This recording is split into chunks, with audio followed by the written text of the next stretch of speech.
Alamin ang latest weather update ngayon dito sa Sir Aris Official Weather News Today.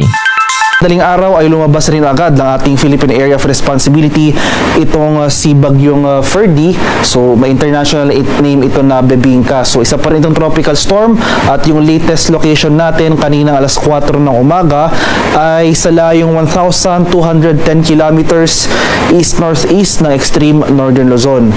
Ito ay may taglay na lakas ng hangin na malapit sa gitna na umaabot sa 85 kilometers per hour, pagbugso na umaabot sa 105 kilometers per hour. Kasalukuyan itong gumagalaw west-northwestward sa bilis na 20 kilometers per hour.